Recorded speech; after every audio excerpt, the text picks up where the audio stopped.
Somewhere in East Africa, about 1.8 million years ago, a man crouches over a small fire.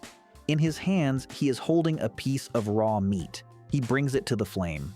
He does not know it yet, but he is about to do something no creature on Earth has ever done, and it will rewire the brain of every human who comes after him, including yours. Here is what that single piece of cooked meat did. It shrank our guts, and it grew our brains. A raw, plant-based diet needs an enormous digestive system running constantly, just to extract enough calories to survive.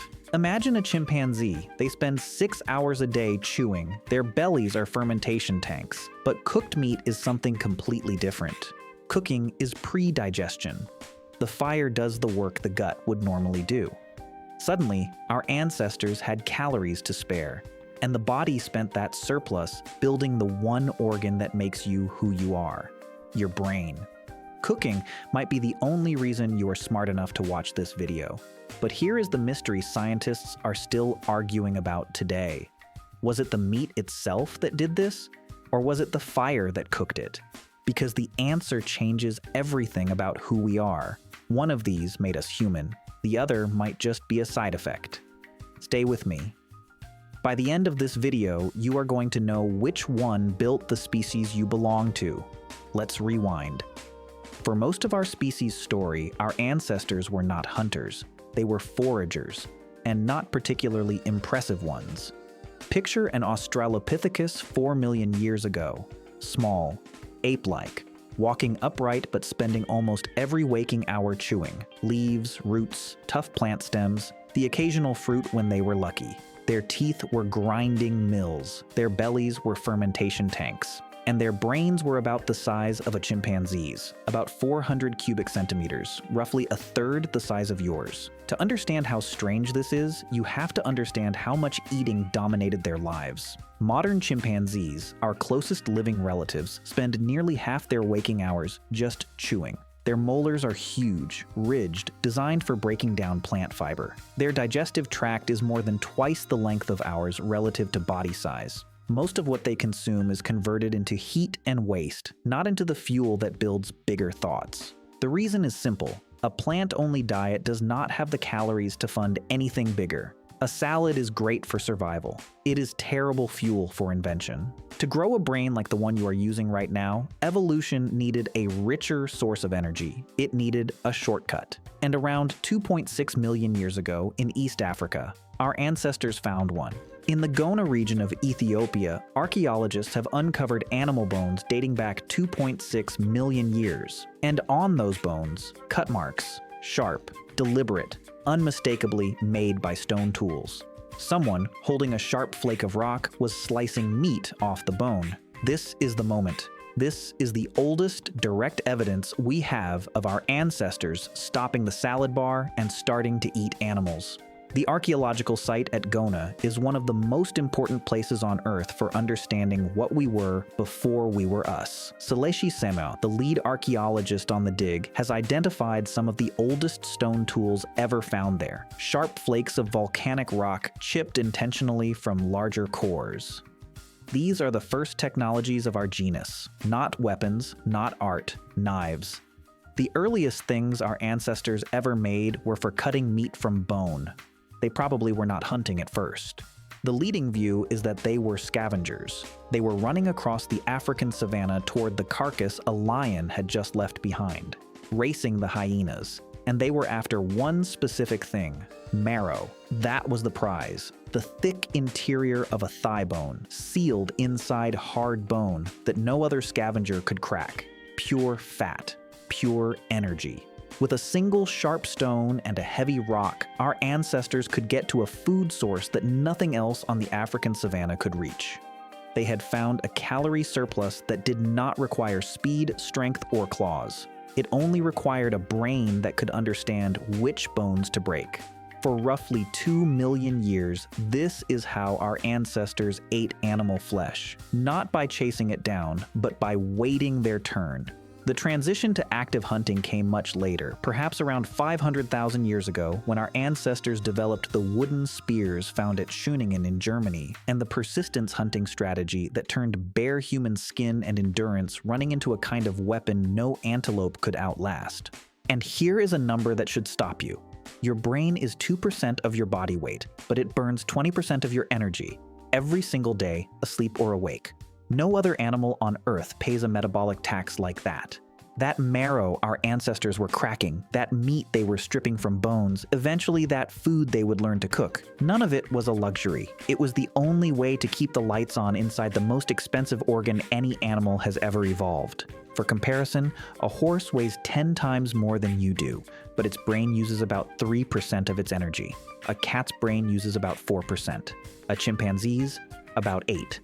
The human brain is, calorie for calorie, the most expensive thing the animal kingdom has ever evolved to keep alive. And it could only happen because we found a food source rich enough to pay for it.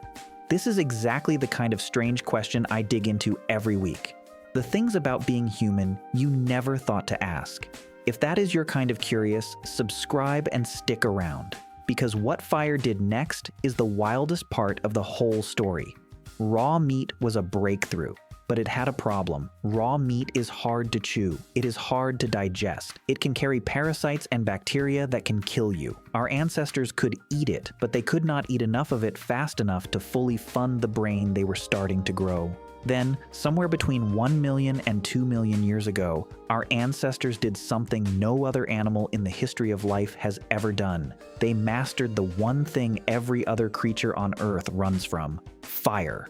The earliest secure evidence of human-controlled fire is about 1 million years old, found in Wonderwerk Cave in South Africa. Some researchers think we have been controlling flame for closer to 2 million years. And once we had it, cooking changed the math of being alive. This is a controversial claim, and the date keeps moving.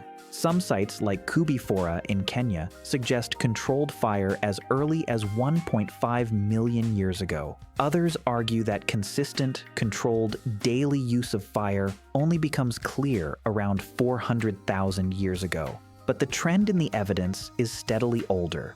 We have probably been around flame for far longer than we used to think. Cooking, at the chemical level, is pre-digestion. Heat breaks down the proteins, it softens the fibers, it kills the bacteria.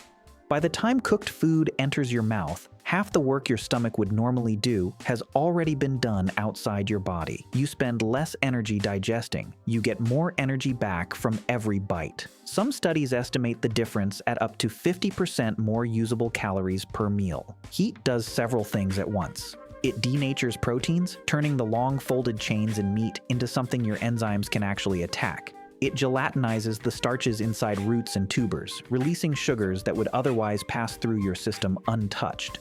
It kills the parasites that have killed your ancestors for millions of years, and it produces something we now call the Maillard reaction, the Browning chemistry that gives cooked food the smell and taste that lights up the reward circuits in your brain almost the instant you walk into a kitchen.